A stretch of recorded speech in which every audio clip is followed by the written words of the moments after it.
Olá, amigos, estamos começando mais um programa, mais um videocast do programa Engenharia e Cidadania, hoje com convidados especiais. Ao meu lado está o Felipe Mendes, é o presidente da Associação de Engenheiros e Arquitetos de Praia Grande, o Lucas Amaro, que é o diretor de patrimônio, não é isso? E o nosso convidado especial, o Rodrigo Nogueira, né? Engenheiro, tem uma empresa, a Nogueira, Engenharia e Tecnologia. A gente bate um papo agora nos bastidores aqui, ele estava contando, nossa, uma experiência fantástica. E vamos começar o nosso bate-papo de hoje, dando a palavra para o presidente, né? Sempre, né? Boa noite, João, boa noite, Rodrigo, Lucas e a todos que estão nos vendo, né? E nos ouvindo. E nos ouvindo também, Felipe. Estamos aí novamente com o programa Engenharia e Cidadania, o segundo programa, né, nessa nossa retomada pela Associação de Engenheiros e Arquitetos de Praia Grande. Hoje iremos abordar, João, trouxe o Rodrigo Nogueira, um baita profissional na parte de controle tecnológico. Então acho que hoje teremos mais uma vez, novamente, bastante conhecimento para passar para o pessoal aí. Bacana. Eu queria até aproveitar, eu sei que essa semana passada aconteceu um evento de meio ambiente muito bacana lá na Associação de Engenheiros, na Praia Grande. O evento aconteceu, João, na sexta-feira tivemos a abertura, contamos com algumas autoridades da cidade de Praia Grande, o secretário de Meio Ambiente, o Paulo Martins, engenheiro florestal, estava presente, também tinha a bióloga, com uma palestra, a Carla, também tinha o pessoal, a Carolina, presidente do Instituto Biopesca, estava presente. Com essa turma toda no nosso outro programa Nature, né? Bom, nossa, no programa Nature a gente vai também conversar bastante com eles, com essa questão do meio ambiente, né? Se você quiser eu faço a ponte, será um prazer. E eu vou falar para você, João, o pessoal é ativo muito, mesmo, né? Muito ativo, muito conhecimento. Eles quase me convenceram a parar de comer camarão, pra você ter uma noção do nível da palestra. O negócio foi sério, então. Foi mesmo. Maravilhosas palestras. Ô, Lucas, entrou nessa também? Foi, realmente. Ela falou ali, começou a comentar, todo mundo ficou, caramba, com a consciência pesada de comer camarão. Mas porque pela falta, pela pesca predatória? Isso, da pesca predatória. No respeito do defeso. Então tem tipo uma pausa no tempo do defeso, né? Defesa. O tempo do defeso, então tem que ser. Tem as toninhas e engloba com o camarão, cara, é um negócio. Você já ficou até com peninha, né? Cara, mas não, aí depois a gente ficou tranquilo, porque o Renato Arcanjo, que é o diretor-geral da multa, ele adora camarão. E aí, chegamos numa conclusão que camarão de cativeiro pode. Então, tá tudo liberado. Né? Se for de cativeiro, do defesa não pode. Ô, Rodrigo, e aí? Ficou com pena do camarão também? Eu nem sabia disso, pra falar a verdade. Viu? O camarão, ele tem uma época, então? Sim. Qual que é o período que... Não sei o período certo agora, mas tem uns meses que você tem que preservar para justamente poder procriar, crescer, tá no tamanho, né? Volte e meia tem apreensões, né? Tem. De toneladas aqui, eles acabam fazendo a doação para as creches. Sim. Os camarãozinhos, tudo pequenininho, rapaz, toneladas às vezes, né? E tá errado isso. Ela comentou também na pesca, né? Às vezes acaba pegando peixes pequenos, tudo. Dependendo da época que tá nascendo esses peixes, acaba matando. Sim. Peixe que diariamente que arrasta, né? Nessa pesca. E a atuação da associação foi bacana, então. O pessoal foi. O peixe pequeno vem junto e já era, morreu. Começou na sexta-feira com essa abertura com algumas palestras, né? Tá. O Renatão também da multa deu uma excelente palestra, conseguimos alguns associados para ele, que a multa é um negócio sensacional, vamos trazer ele aqui também. Sim. E no sábado a gente continuou o evento no segundo dia na praia. Então no sábado a gente teve um evento de coleta na praia. Aí contamos com a participação de mais ou menos 70 pessoas. Olha aí, que bacana. Com pessoal do Instituto Biopesca, pessoal do Meio Ambiente, da Secretaria do Meio Ambiente, pessoal das Formiguinhas. Formiguinhas não é um instituto, é uma ONG. Uma ONG. Que é bem legal também, eles fazem pegam o lixo da cidade, da praia, recolhem, separam. Então foi bem legal. Não, e eu não vejo a associação longe disso, né? A associação, e ainda mais com essa diretoria superativa aí que estão, né? Sangue nos olhos, né? Estão a fim de agitar mesmo, né? Sim. Moçada nova. Não pode ficar a parte de um projeto tão bacana como esse, ambiental, né? Que a gente bateu na tecla bastante lá, João, foi na parte do poder da ação. A ideia nossa não foi só nós lá na praia, pegar um lixinho, separar. Não, foi mostrar para a população Conscientização. e incentivar e conscientizar Legal. eles a fazer o mesmo. Eu espero que depois que a gente tenha saído da praia, que cada um que ali estava próximo tenha Muda a levado visão, o seu lixinho né? para sua Acaba casa. mudando um pouco a visão, né? A pessoa acaba tendo uma conscientização. Já começa na escola, agora as crianças também já estão começando a ter aulas, né, de preservação Sim. do meio ambiente. Isso é muito importante. Pauta importantíssima para o Natura e depois. Bom, Rodrigo, vou deixar para você começar a fazer as perguntas para ele aí e explicar um pouquinho para a gente do que a empresa dele está envolvida e como a empresa dele está crescendo, né? Tá. A empresa do... Vou só dar uma introdução, porque hoje a gente só vai conseguir dar uma introdução, né, Rodrigo? Porque é bem complexo a área que ele atua. Pra você ter uma noção, ô João, no prédio que acontece... Quando tem um problema no prédio, é ele que vai fazer alguns ensaios, algum tipo de ensaio mesmo para ter um diagnóstico do que aconteceu. O Rodrigo, eu vou soltar a palavra para ele, mas ele atua na parte de controle tecnológico de concreto. Ou seja, eu faço a execução de obra, assim como o Lucas faz. Vamos ter uma concretagem de uma laje de 100 metros cúbicos, por exemplo. Tá. Então, a concreteira, ela tem esse controle deles interno, só que a gente tem uma contraprova, que aí entra a parte do Rodrigo, que o Rodrigo pode falar. Conta um pouco pra gente então desses ensaios, enfim, dessa qualificação daquilo que está sendo colocado na obra, né? Como o Felipe falou, nas usinas de concreto, elas têm, por norma, testar 30% da capacidade de produção.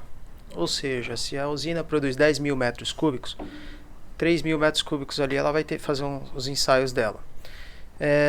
Não necessariamente na sua obra. Então, é aleatório. Esses 3 mil metros cúbicos. Sim. Pode ser na obra do Felipe, pode ser na obra Em qualquer uma. qualquer uma. Mas justamente para poder testar por amostragem, né? Por amostragem. Tá. A construtora mais organizada, mais qualificada, ela faz o seu próprio controle tecnológico para ter os seus próprios... Ela já faz um preventivo antes de você chegar. Exatamente. Na verdade, ela contrata a gente justamente por prevenção, né? Para saber o diagnóstico daquele... Ou seja, já vai para a obra já com uma certificação de qualidade. É isso aí. A parte estrutural da obra, né, quando a gente fala para um ambiente fora da engenharia, ela não... acaba que não brilha muito os olhos do consumidor final. O consumidor... Mas deveria, né?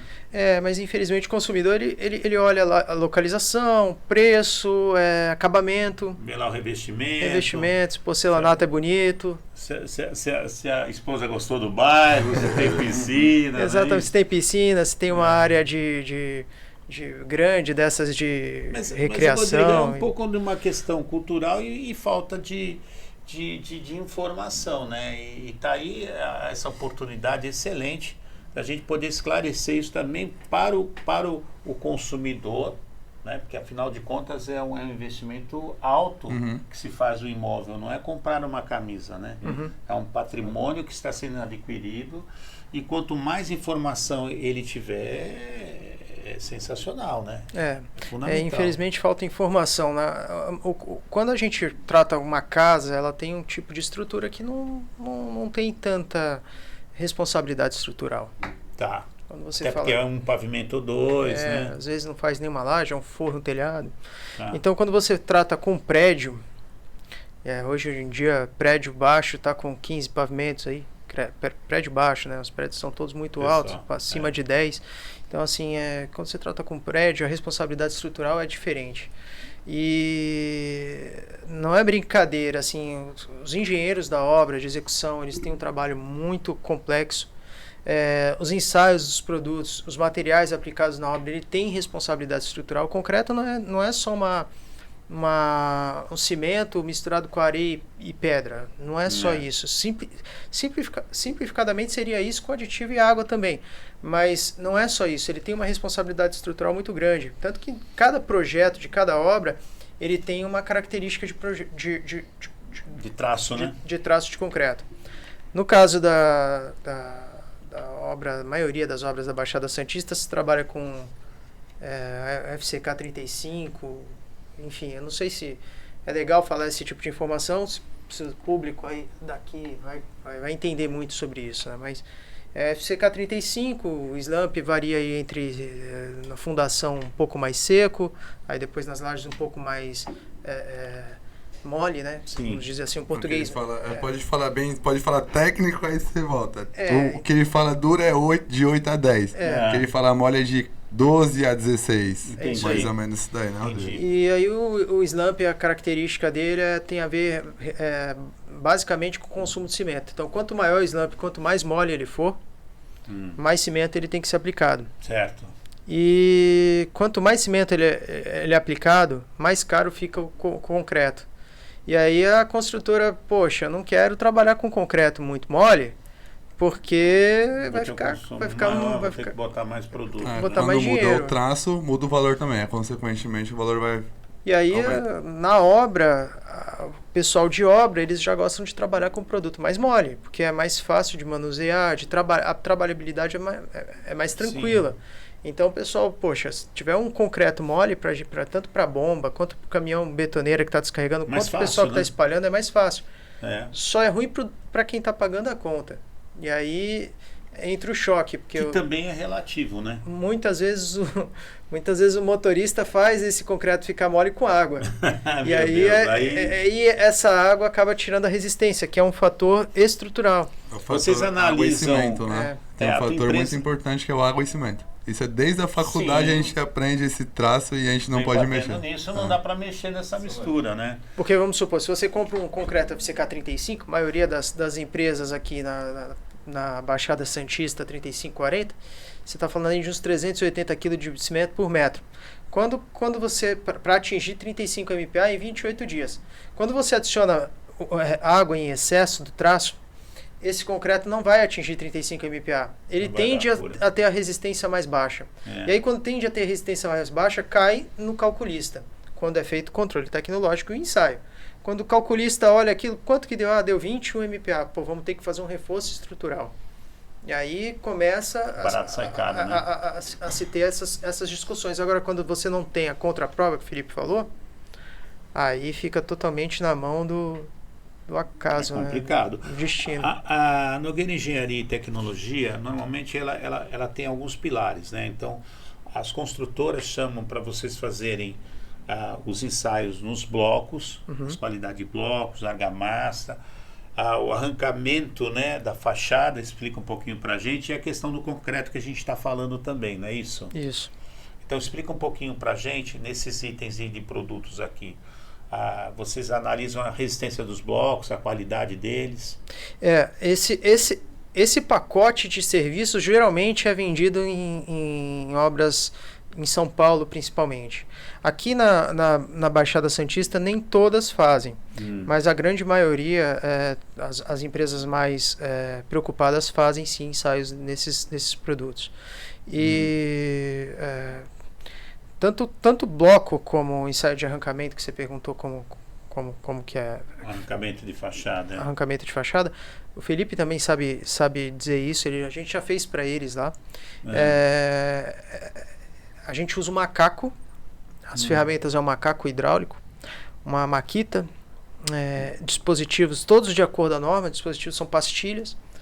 E quando é a argamassa, são 12 pastilhas, se não me falha a memória, e quando é cerâmica são 6.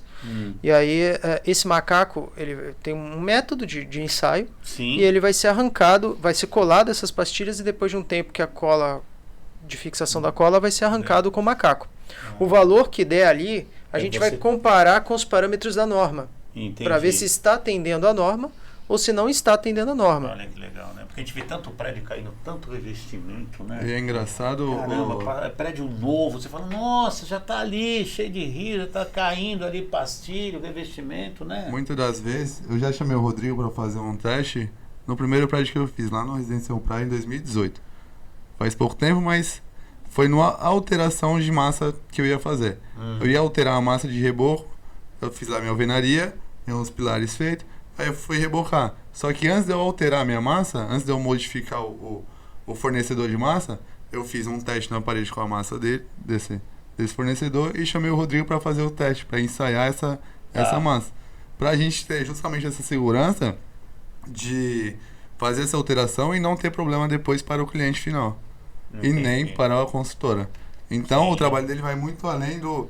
a gente costuma falar que assim, principalmente eu, se eu colocar essa xícara aqui e você vier conferir se está aqui, ele vier conferir que tá aqui, para mim é excelente. É o trabalho que... Ele te dá a segurança que é necessária para vocês, engenheiros, poderem... Exatamente. Ter a certeza de estarem levantando uma obra com qualidade, com segurança, dentro das normas, né? Mas não é todo mundo que enxerga, né? Infelizmente, algumas construtoras ainda relutam e vão um pouquinho no acaso, né, Rodrigo? Infelizmente, tem um mercado que ainda visa lucro, né? Que visa resultado e não visa qualidade. E coloca em risco. E como é uma coisa que o consumidor não está atento, apesar de termos lei, né, municipal, em Santos aqui, por exemplo, tem uma lei municipal que é obrigatório, mas mesmo assim existem empresas que não fazem. Praia Grande, nós tem uma norma da BNT, juntamente com o Código do Consumidor, que também se faz obrigatório, mas tem algumas empresas que também não fazem, e aí por aí vai. O estado de São Paulo já é um pouco mais diferente, assim como Riviera é um pouco mais diferente, são mercados um pouco mais atentos aos produtos que eles aplicam na obra. Eu ia comentar com você atende todo o estado de São Paulo, pegando aqui o litoral e algumas cidades do interior. Aí o que é legal, que a gente estava conversando agora há pouco, que você tem laboratórios móveis. Explica um pouco para a gente como é que são esses laboratórios móveis. Os laboratórios móveis, eles atendem muitas vezes as obras de parede de concreto. A estrutura da obra inteira é feita com concreto. Então, quem trabalha nesse mercado é a MRV, a Tenda, a HM, são empresas que fazem prédios... Contratam para ter essa mobilização do laboratório móvel lá na obra mesmo, em loco. Exatamente. Na obra. Porque uma parede de concreto, você só pode desenformar uma parede de concreto quando o concreto atinge 3 MPa. Tá. E isso pelo prazo previsto dos traços de parede de concreto, são 12 horas. Então, em 12 horas, você tem que realizar um ensaio de compressão axial, o corpo de prova de concreto. Se atingiu 3 MPa, você desforma a parede. E aí você libera a estrutura até os 28 dias, que é onde vai fazer o teste de compressão axial novamente, para saber se atingiu a resistência de projeto final. Tá. É mais ou menos o que acontece numa proteção, que o Felipe fez uma obra agora, o Residencial Safira, de proteção. Então ali, às vezes em 3 dias, 4 dias, ele precisa protender a laje dele, ele precisa de um resultado. Sim, né? Porque... A diferença... Em 3 dias eu preciso atingir a 21 MPa. Em 3 dias, eu enchi a laje hoje. Para mim esticar, para mim colocar um macaco hidráulico e puxar 15 toneladas, eu preciso ter uma resistência de 21 MPa. Ou seja, em 3 dias o Rodrigo, se deu 3 dias de manhã, ele tinha que romper porque eu precisava soltar o serviço. Se não chegasse, como já teve vez, se não chegou de manhã, mas chegou à tarde. Então essa parte é muito importante que o Rodrigo faz esse trabalho. E eu não sabia dessa parte da parede de concreto. De concreto. São 3 MPa em 12 horas. Então, como em 12 horas a sua logística de coletar o corpo de prova, levar para o laboratório, o tempo não é hábil para fazer essa operação como é feito, por exemplo, nas demais estruturas que temos por aqui, que é a laje protegida, concreto armado. E aí a gente monta um laboratório dentro da obra. Hoje nós temos uns 6 laboratórios nesse modelo. E aí, dentro da obra, até cedido um espaço, a gente coloca os nossos equipamentos todos lá, nossos funcionários, nossa equipe, toda a expertise, toda a parte de programa, tecnologia. É uma assistência imediata ali, dentro da obra. E aí, com 12 horas, até antes, a gente já tendo o resultado, a gente já libera a parede. E isso aí é feito para grandes empresas que constroem em prédios em pouquíssimo tempo, né? Eles precisam de pronto atendimento. Exatamente. Aí, né? Então é todo. E com as análises, né? É uma obra toda feita de concreto. Então parede, laje, toda a estrutura de concreto. Então é feito muito rápida e as formas têm que ser desenformadas dentro daqueles prazos que eles têm ali. E aí eles precisam dessas resistências. Agora você comentava um pouquinho comigo também que a Nogueira tem 2 laboratórios fixos também, né? Isso, nós temos um em Praia Grande e um em Diadema, no ABCD. E nesses laboratórios fixos, ele comentava comigo, é uma coisa muito interessante. Está quase tudo automatizado, né? Diferente das obras de canteiro de obra, a gente trabalha com equipamento um pouco mais, vamos dizer, rústico, né? Aquele mais antigo que a gente vê na faculdade. Vê na faculdade, né? Aquele mais antigo que o pessoal vê na faculdade. Mas nos laboratórios são todos automatizados com software. Então é mais os fixos, né? É mais não tem muito contato com mão humana. Mão humana só na obra. Coloca o material a ser analisado lá. O equipamento faz tudo. O equipamento faz tudo, já dá o resultado. Dá o resultado. E aí já vai direto para o sistema. Então, se vocês vão assistir um ensaio, vocês veem o resultado na hora.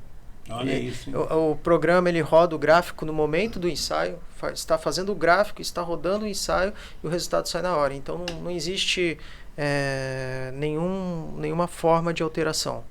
A única falha que a gente pode ter realmente é na obra, com o moldador. Na hora de fazer a coleta. Ou na coleta ou na própria moldagem, né? 12 golpes, 2 camadas, a maioria dos casos, mas o cara pode ali atrapalhar alguma coisa e às vezes tem um erro humano. Não é tão simples errar, porque o nosso funcionário, ele é treinado, né? Ele é treinado e ele faz... Tem funcionários nossos que moldam 1.000 metros cúbicos de concreto por mês. Olha isso, gente. 1.000 metros cúbicos, a gente estava falando aí de quantos caminhões? Já vamos fazer o cálculo aqui já. Fazendo 125 caminhões de concreto. 125 no mínimo 125 caminhões de concreto. Bateu, é isso aí mesmo? Tá conferido? Deve dar um prédio aí de 6 pavimentos aí, mais ou menos. Olha, que é uma loucura. E ele faz isso por mês. Então, assim, ele já está tão habituado de constante ali, de fazer que é difícil. É difícil errar. Mas é humano. Pode acontecer, é óbvio, né? O legal, João, que o trabalho do controle tecnológico, ele não começa só no dia do concreto. Sim. Tem toda uma programação. A programação de obra que a gente tem que passar para o controle tecnológico para um dia antes da concretagem. Ele vir com as formas dele. Né? Ele vem com as formas dele. No dia ele vem com um funcionário. Todos os caminhões são moldados. Todos os caminhões tiram o slump. E dependendo da obra, o Rodrigo pode falar que tem obra que tira 4 corpos de prova, tem obra que tira 6 corpos de prova, tem obra que vai para ensaio de módulo de elasticidade, né? É bom que se o Rodrigo falasse um pouquinho disso também. A operação basicamente é essa que o Felipe falou. A gente começa já o ensaio antes, né? Existem concretagens especiais que aqui alto desempenho, concretagem, por exemplo, com gelo. São concretagens especiais. A gente utiliza concreto com gelo geralmente em bloco de fundação com um volume MPa, né, mais ou menos, com um volume de concreto muito alto. Sim. Se você pega, por exemplo, um bloco de fundação acima de 200 metros, já seria necessário utilizar gelo.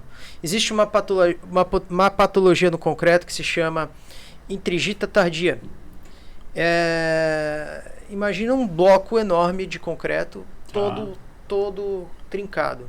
Isso acontece por conta da temperatura. E a única maneira de se prevenir é utilizando gelo. Resfriamento. Acontece que a nossa engenharia muitas vezes é pobre. E o próprio calculista, os projetistas, muitas das vezes eles não conhecem sobre isso. Olha só, hein? E aí, quando eles preveem lá, não, faz lá um bloco de fundação com 200 metros, não vai dar problema nenhum. Só que a temperatura do concreto, ela é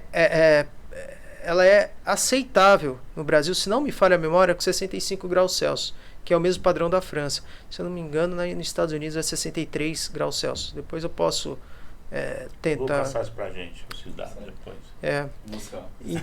Então ela é aceitável, ou seja, você coloca eu estou contando isso porque o controle tecnológico, quando tem uma concretagem especial como essa, ele já começa muito antes. A gente tem o uso do termopar, que é um equipamento para medir temperatura. Você coloca ele em toda a parte dos blocos de fundação, são cabos, os nossos também são todos automatizados, são cabos com grampos assim que prende no aço, né? Prende no aço e vai num datalog, vai para um computador. Quando o concreto cai, Ele vai registrar a temperatura. E aí, dia após dia, a temperatura vai subindo. Só que chega uma hora que essa temperatura ela estabiliza. Ela para. E aí, se ela estabilizar abaixo de 65 graus Celsius, ela não vai entrar no padrão de tingita tardia. E se ela estiver acima disso, o ideal é refazer. Olha aí. Conversar com o calculista e refazer. E a usina de concreto, sabendo sobre isso, e eles conhecem bem disso, eles acabam refazendo mesmo, até por conta do problema. Me vem aqui uma ideia, também não sei, enfim, se ela funciona no mercado ou não. Quando você faz essa obra, ela tem essa certificação da qualidade dos materiais. Como essa informação não deveria chegar até o consumidor? O próprio construtor que está fazendo a sua obra de forma correta dentro das normas, ele não deveria falar olha, está aqui, ó, nossa obra está bem especificada com a questão do... Não seria interessante isso, Felipe? Você está falando tipo de um certificado, né, João? Porque eu vou comprar um imóvel lá, eu olho aquele lá, eu gostei daquele azulejozinho ali, ó, aquela piscininha tá boa. Não tem norma nenhuma ali, atestando. E vai no outro prédio, porque às vezes não tem uma facilidade, uma garagem ou qualquer coisa do tipo, mas aparentemente, mas aquela obra, ela tá toda dentro das normas, da segurança, enfim. Não deveria ter alguma coisa assim? Fica aí uma ideia, uma sugestão, não sei se funciona. Sim, deveria funcionar. Até mesmo uma pesquisa. A gente está falando do consumidor final, né? Sim. Um consumidor final, por exemplo, eu vou comprar um apartamento hoje, eu acho que eu não compro se não tiver uma certificação do Nogueira ou se o Lucas não foi dele ou se não for da construção Alex. Né? Eu imagino um médico, imagino qualquer outra profissão, enfim... Teria que não chega, né? Mas eu acho que a gente podia fazer um trabalho até para ser um algo a mais e muito importante para o construtor. Dá uma confiança, né? Dá uma confiança total. Nós estamos falando hoje, eu acredito, em um patrimônio de muitas vezes de R$1 milhão, Exato. 800 mil, 1,5 milhão, 2 milhões de reais. Como é que você vai colocar um valor desse expressivo, às vezes é uma economia de uma vida toda, né?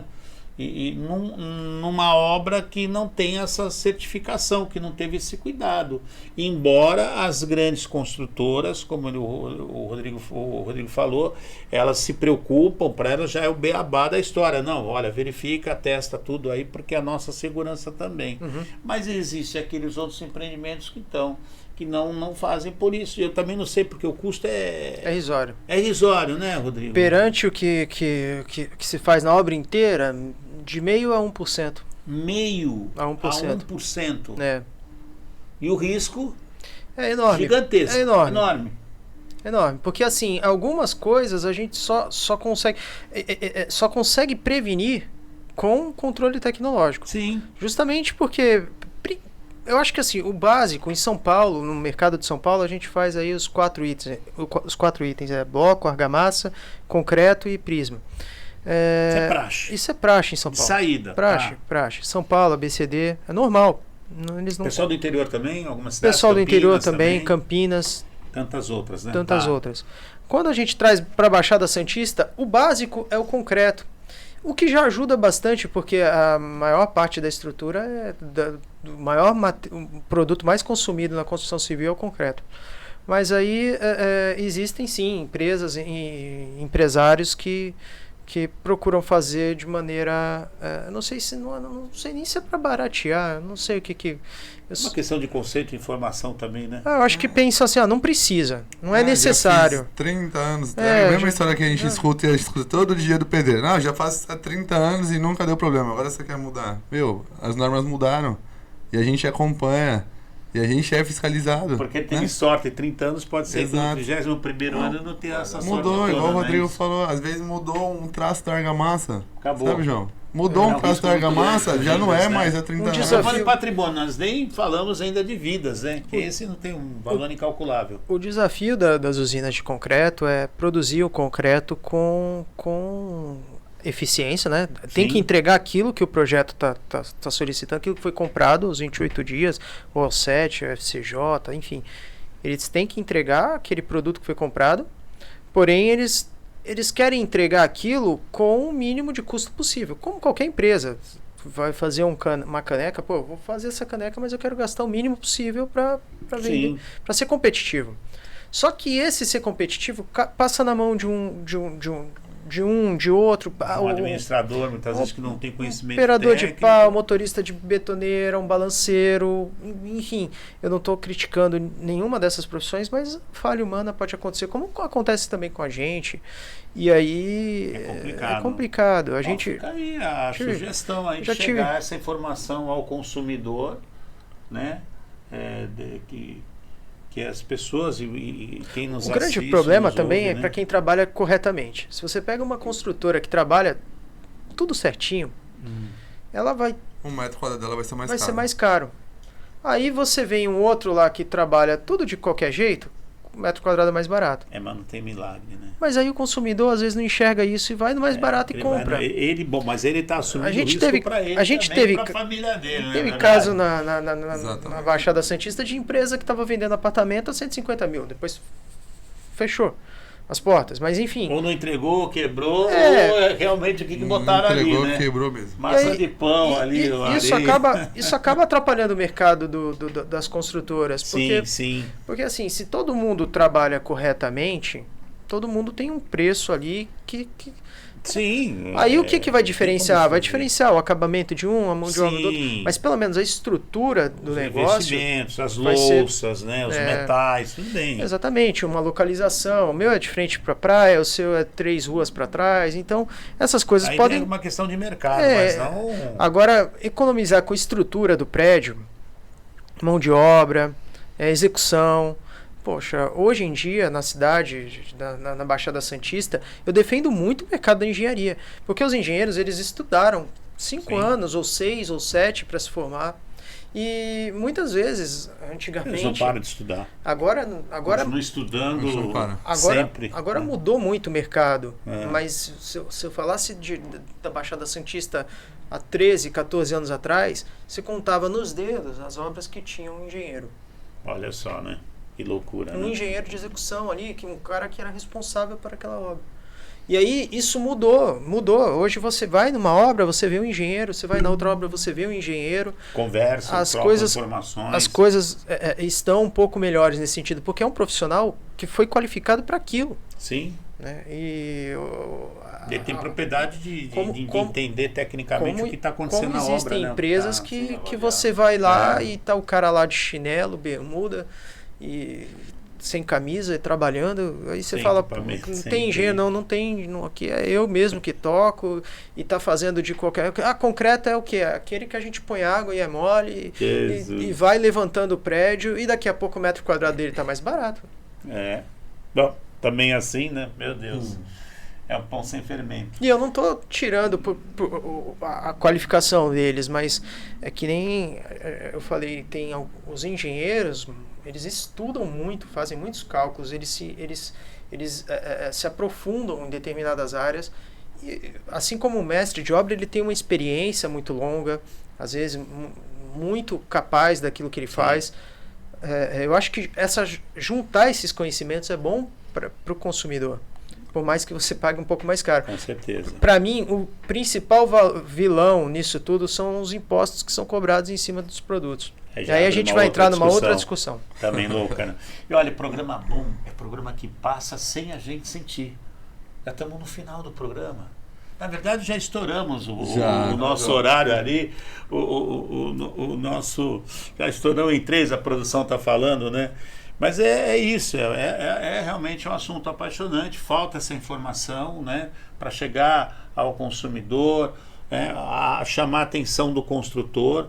A gente agradece aqui ao Rodrigo, né, de estar fazendo esse trabalho que vai muito além, né, da prestação de serviço, é salvar vidas, é contribuir com o meio ambiente, a segurança da obra, de todos que trabalham nela também.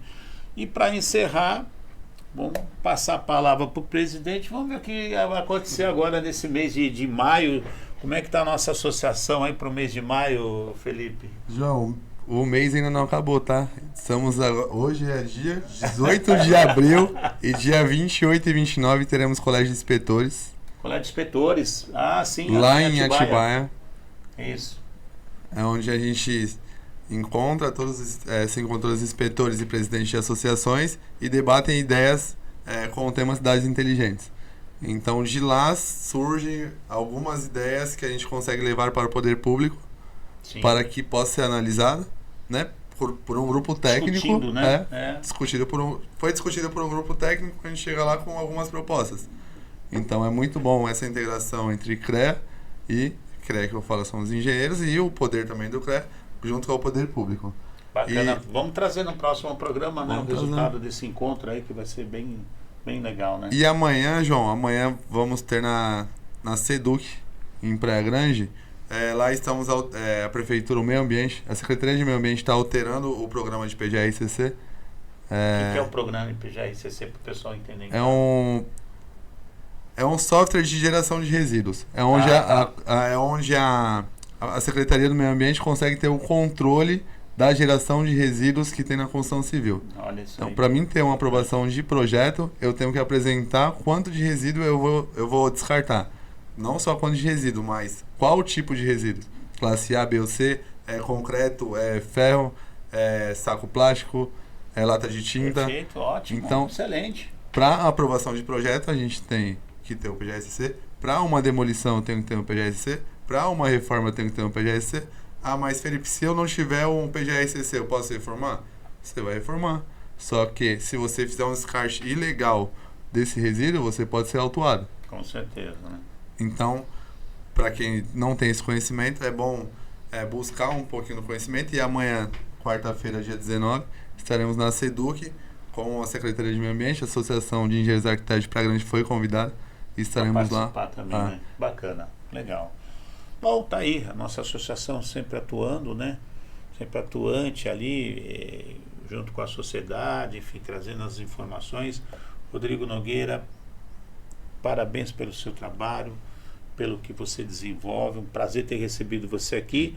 E fica o convite para uma próxima, né? Porque o assunto é apaixonante e tem aí mais coisas para a gente estar discutindo também, né?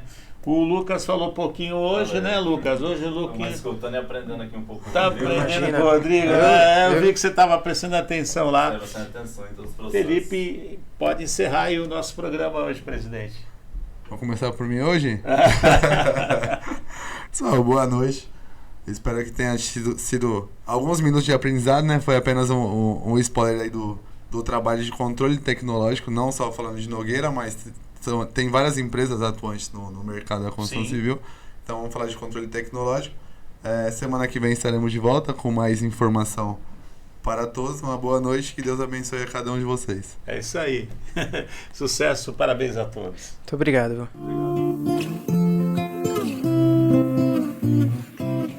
Mais uma produção do Estúdio One.